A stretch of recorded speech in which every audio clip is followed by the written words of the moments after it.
This is Talkaoke. It's a free-form talk show where we talk about really what people want to talk about. We're here today with Newham Council, and we are here with Black History Month, but we are looking at the wider conversation of history.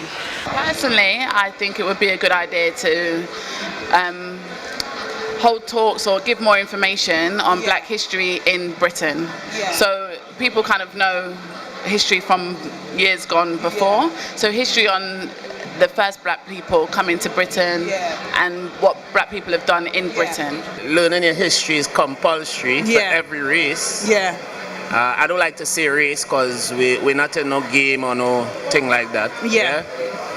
But knowing your history is significant for development of your country and your family and on all these things. I think it's important where we're going, but it's also important where we come, to understand where we come from. Right. If you understand where you come from, then you know your mindset and how you treat people will be so different. You know what I'm saying? Your experiences, you're able to assess how to treat people, how to I know just how to live, you know, a better life. Yeah, I think it's really important that we know our history, because what's happening now, what Mihal was saying, is that we're going from a stage where it's going back to the Victorian times, basically, where there's the really rich and the poor. And we have to remember that actually the history of this country wasn't like that. Black history is about for Black people to be, I don't say Black people because we're not Black and we're not white, right? But that's the general term people use. These is experiences as well from history that we need to know, and getting the information to our people is really, really significant.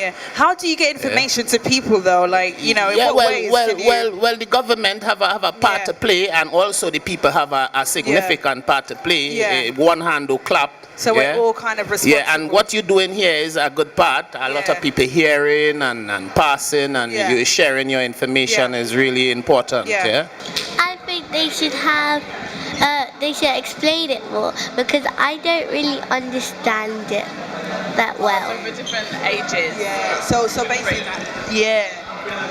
break it down for the different ages to understand, so it can be relatable to them, to the children. You know, when you were living up north, did you ever have like Black History Months and stuff like that? They don't know what that is, and that's not their fault. You know, that's because it doesn't reach further. Like a lot of these things are very, for instance, Black History Month. I don't think it intends to be, but it's probably far too London centric. You know, it could do with branching out. So I live in this borough now. I don't celebrate Black History Month, but I definitely think it's important that it is celebrated across the whole country. I was inevitably disheartened and angry to hear that some boroughs in London aren't celebrating and have recreated it to be something else. And I think that's really frustrating and disappointing. But what I would love to see is Black history incorporated throughout all of our education systems and how we talk about history full stop. Because inevitably that is all history, but until we get to that point, I think that it is important that we have Black History Month. I don't know, talks, information, walks at the museums, talks in the libraries, people selling books. So you guys like this, you know, talking out to people, pushing the information in front of people, I think is a good idea. I think it is very important that as British, we know the history. Okay, the more we know the immigrants who came to London, we settled here. I've been here 13 years now. More I know about UK British, who actually was in India, and how they ruled India for over 200 years, or in Africa. Do you know that much? You born here, you're British. I migrated here, now I'm British citizen. But how much we know, we came from India, we came from Caribbean country, Africa, or other parts of the world. Basically, as an African, how African people know that how they was ruled for hundred of years. As a British, do you know that much? If you don't know, that's a shame, I would say. You should know more than how we know. The way our eyes see it, my opinion is that history is an embodiment of improvement and mistakes and solutions as well. Okay then. Yeah, that is why they have a lot of museums all about for we to go and learn about the ancients, mistakes and improvements. When we were talking here, we talked about museums, why museums are important. Museums are important for us to keep our history. A statue also is important for us to remember our history. My little chance to talk, I really appreciate this. Why statues? They cost so much to make, to erect and to maintain. In the newspapers, the daily news, we can have a column where the photograph of 1 or 2 or 3 people could be put to educate the nation. To me, statues are important. It's a way of preserving the history. And there's no monetary value to it. And a good example why it is important. For example, you see some statues in Syria, they were being destroyed. I'm just gonna grab. I'll grab and that one. And that one. Those statues that were being destroyed in Syria, they are destroying history. There's now a charity organization that is actually going there to try and reinstall those things. So the question of monetary definitely with the statues is a way to preserve our history, just like we preserve our history in museums. I'm not such a statues person, but my issue with it is when you've got people that have like worked as a nurse for their whole life and then they're getting deported, or you've got people like this woman that took her own life recently, who's worked for the country her whole life. It's because these people are not valued, and I don't think the statue is the best way, but we're not valuing people that have contributed to our society, and that's the problem. That's going back here, that's why we've got, I feel Black History Month, because we're not valuing the people. What's so ironic about this Windrush thing? These people here for what, 50 years, 40 years, and you know what they're doing? They're giving them what? Leave to remain, not citizenship. After 40 years, leave to remain. So you still have to go through a long process, pay money, about £3,000. It's disgusting. It's probably not you, but certain people in the Caribbean, they have to do that. Maybe with reference to the Windrush people and how they should gain citizen. I think they should gain citizen because obviously they've been here for like quite a while, like you said, 40 years. And I think they have the right as any other person to gain citizenship because they've been working for our economy and everything. In 1959, when my father came to this country, he actually came because he saw it was going to be an improvement for him and his family. And how was it? Okay. How was it? Right. One, he could use his skills here, which was an engineer. Okay. So he did things that he could never do back in Guyana. Took us on holidays every year. Improved his life and ours and my mother's. My mother died 3 weeks ago. In Barkingside, just along the road. They had, and my dad still is, having a fantastic life. He wouldn't have that back in Guyana. Right. No way. I've got family there still. And they're doing okay, but nothing like here.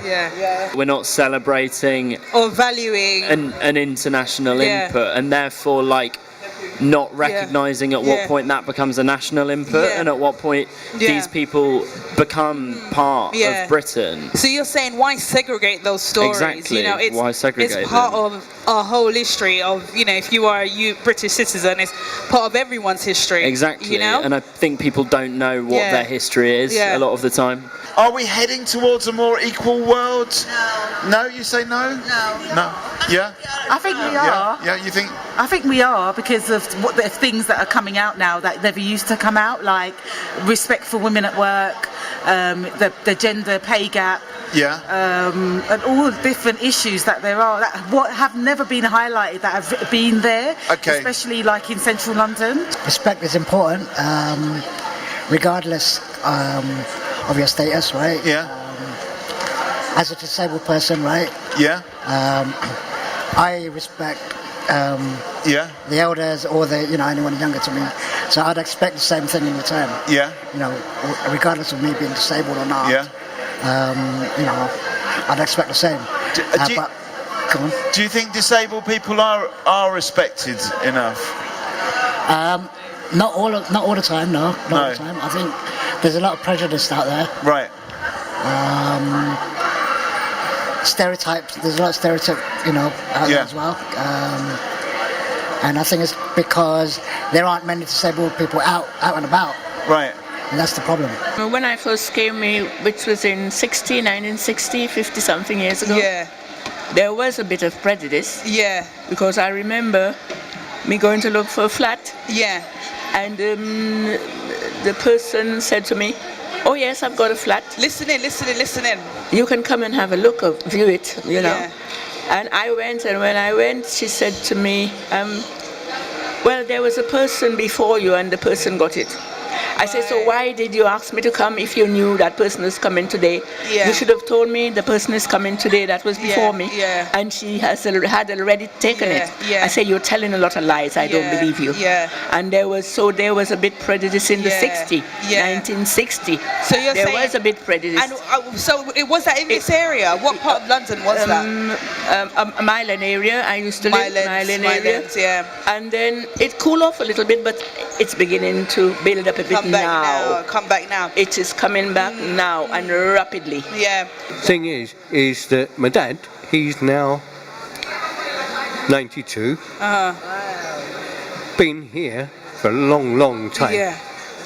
Spent 22 years at Silvertown Docks. Yeah. Yep. Was chief engineer at Silvertown Docks. Yeah. And then he gets disrespected. Yeah. With all this nonsense. Yeah. And it's all political. It's not.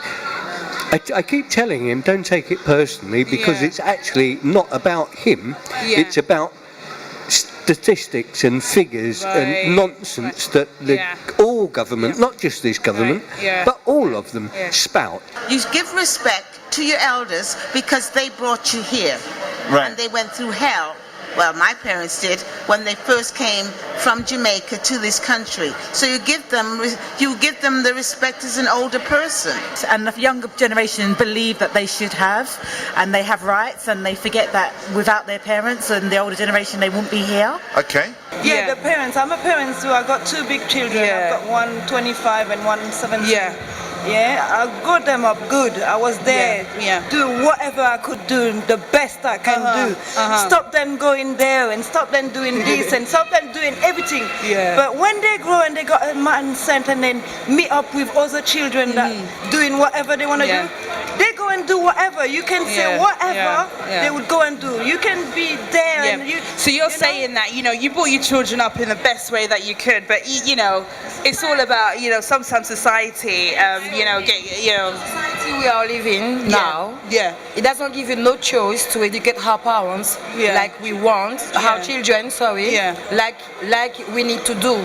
Because you need to understand we live in our society. We are multi people, different culture, different education. So we can't do same things with our children. Children are definitely getting sucked into it, because they're watching all these prima donnas on TV, and they're saying stuff like, I've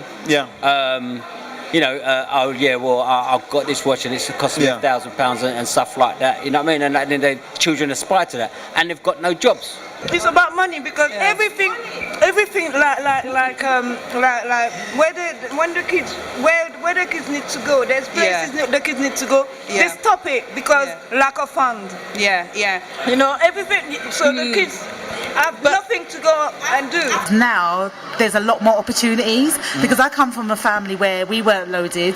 My parents came over here from Jamaica. They worked really hard. I ended up going to college, going to school around here, then going to school in Essex for my secondary life, then going on to college, then going on to university, and then on to my masters. So I don't believe that, you know, the opportunities are not out there, and I can do whatever I want. You know, I've got the choice. So you think it's more about opportunities than about the equal distribution of wealth? I don't think it's got everything. Money does play a factor, but I think it is more readily available if you want to go that way. You know, if you want it, then you can get it, but if you don't want it, you ain't going to get it. The better the education, the better life everyone has. I'll give you an example. When I was younger, I said to my little sisters, I wanted them to study law. One of them is a barrister, and the other one, she's the head of the Bank of America Legal Department. Yeah. We can get there. Education. That's why I'm so glad that you were doing your masters. Yeah. So you're very proud. I can tell. Of Everyone should have the opportunities, education, and they don't get it. Okay. That's the problem. Knowledge is power. And that light gives you everything that you need in life in terms of understanding the humans, in terms of understanding the nature and everything. So and unfortunately in a country like mine that has been for 40 years of the war, the education, very little education is there. And coming here, having that light of education is obviously a huge part of growing up. We're talking a lot about disempowerment, so we were blaming young women's behaviour on the fact that they find empowerment in using their bodies. We're also talking about young black men all over the UK who see grime music as a means for empowerment. So that seems to be a massive part of this. It's disenfranchisement, disempowerment, all of those buzzwords. So maybe that's a way that we could target this, and maybe it's about giving young people, I mean, we've got the tools, all of this media access that we've got, if that could be leveraged to give young people a sense of ownership. To the radio stations, you have to go through about 5 stations to get one positive view of black women. Don't you tell me about choices.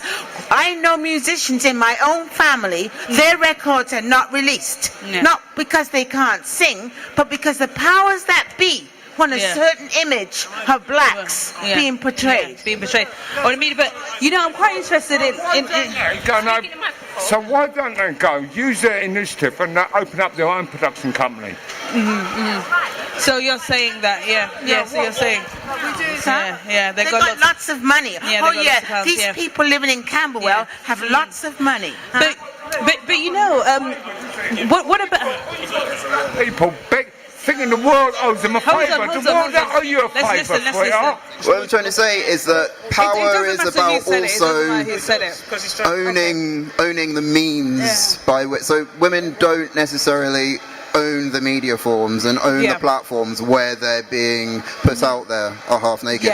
The same way as in the black community, we don't own the record labels and we don't own the media channels which, you know, use our culture in such an exploitative way. I mean, it all began with hip hop way back in the 1970s, which became black exploitation, which is when you first heard the words nigger uttered in that way. And then it goes, and then what you've seen is a progressive subversion of black positive consciousness. There's 2 different points there. We're looking at the whole sexual exploitation and, you know, black exploitation away. Are we too caught up in the words that we use and then we're not having the conversation?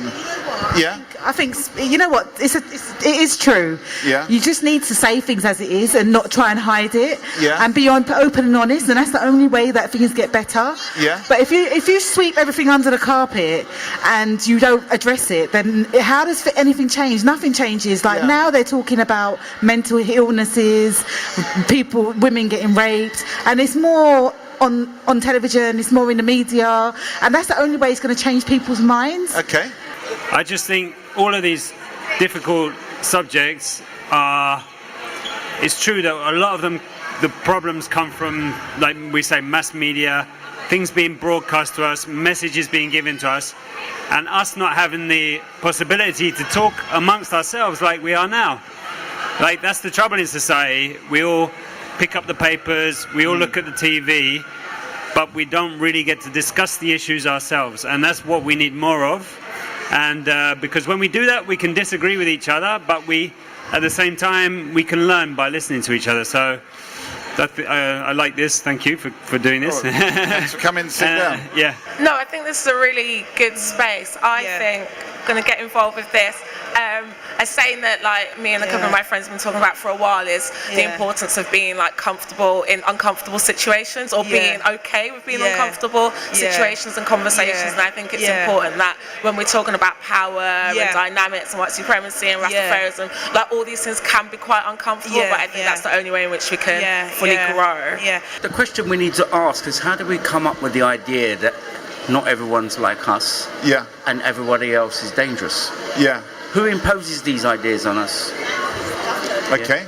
Have you got an answer to that yourself? You have to believe that humanity is a nice place. Yeah, okay. Humans tend to be decent people. So if you start off with that belief that people are generally nice... You might find yourself surprised. The other thing you have to figure out is that it may be situations that people are placed in that make them unpleasant.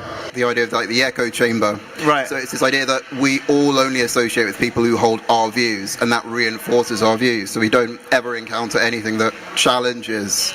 So I think with a lot of young people, it would be very beneficial if they were not forced, but encouraged nicely to actually have debates with people who hold the opposite view, and to play devil's advocate and to do all that stuff. I mean, teaching debating schools would be a really good thing. I think just that alone would expose them to other ways of living, other ways of being, other ways of seeing themselves, and that could really help. I'm a black working class woman living in Britain. I have many uncomfortable conversations.